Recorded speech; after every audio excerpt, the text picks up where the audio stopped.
Imagine this. One morning, the sun climbs into the sky, splashing the world with golden hues. But at noon, sharp, it pulls a vanishing act.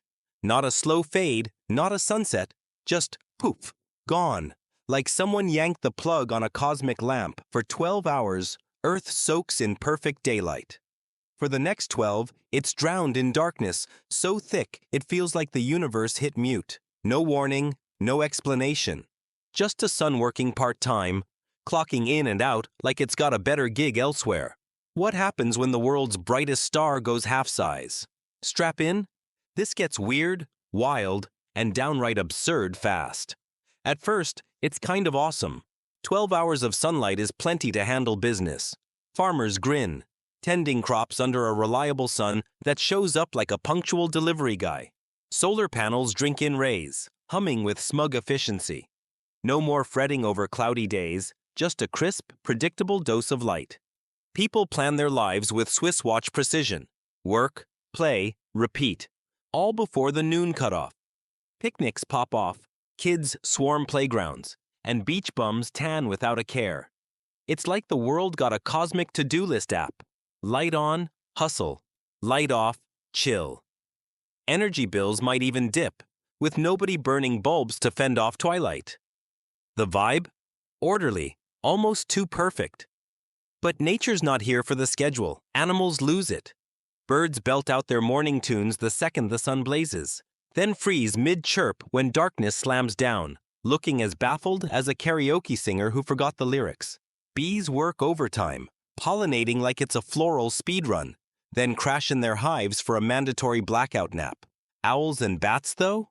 They're living large, strutting through 12 hours of night like they just got promoted to ecosystem CEOs. Picture a deer sprinting across a meadow at 11 a.m., only to trip over a raccoon pulling an all-nighter. The food chain turns into a sloppy relay race, with daylight critters fumbling the handoff to the nocturnal squad. Humans lean into it, at least for a bit. Productivity goes through the roof. With only 12 hours of light, dawdling's not an option. No, I'll finish it tomorrow when tomorrow starts in the dark. Offices buzz, coffee shops sling espresso like it's a sport, and schools cram lessons into morning marathons. Sleep gets a glow-up too. 12 hours of pure darkness is an insomniac's fantasy. No need for blackout curtains. The universe handles that for free. Cities sync up. Grind when it's bright. Crash when it's not. It's like the planet's running on a factory whistle. On, off, repeat. Then the cracks appear. Plants are the first to complain. Photosynthesis can't half-ass its job. Cut sunlight to 12 hours, and crops like corn start slacking. Rainforests throw tantrums, with vines sagging and flowers ghosting their blooms. Oxygen might thin out long-term, not suffocation level, but enough to make a jog feel like climbing Everest. Farmers fight back, rigging fields with grow lights that turn wheat patches into neon raves. Imagine a soybean field glowing green at midnight, pulsing to an unheard beat while crickets side-eye the madness. Weather's next to spiral. When the sun clocks out, temps crash fast. Deserts bake at noon, then shiver by 1 p.m. Polar ice creeps south, while tropics drown in random monsoons. Picture a camel trudging through sand 1 minute, then ice-skating the next, looking personally offended. Rain gets moody. Less sunlight means less evaporation, so some places turn to dust while others flood. Storms might hit like clockwork at noon, scattering beach towels and leaving seagulls cawing in protest. The planet's thermostat is drunk, and nobody's got the manual. People's lives get messy too. Social plans implode. No more sunset drinks or late-night tacos. At 6 p.m., it's pitch-black chaos, with half-eaten burgers and awkward goodbyes by flashlight. Dating's a nightmare. Try reading chemistry when you can't see their face. Cities glow with LEDs, but rural spots? Swallowed by night. Picture a farmer chasing a rogue goat at midnight, waving a lantern and muttering curses. Economies wobble. Tourism tanks when beaches lose their all-day sun pitch, and night shifts turn into logistical horror shows. Truckers either race blind or camp out, sipping stale coffee under a starless sky. Businesses adapt, though. Flashlight stocks soar, and generator ads flood the airwaves with slogans like, Beat the blackout. Imagine a billboard hawking sunless survival kits, batteries, glow sticks, and a cheesy motivational quote about shining in the dark. Airlines squeeze flights into daylight, while ski resorts beg for artificial snow to stretch their season. Meanwhile, rural towns hire night patrollers, armed with megaphones, yelling, "Go to bed, or I'll blind you with this spotlight." It's dystopian, but hilarious. Like a budget apocalypse scripted by a sitcom writer, culture takes a surreal turn. Festivals split into day raves and night vigils. Think Burning Man at 10 a.m., then spooky lantern parades by evening. Art gets moody, with painters fixating on harsh shadows and bands dropping tracks like Noon Eclipse Blues. Fashion flips.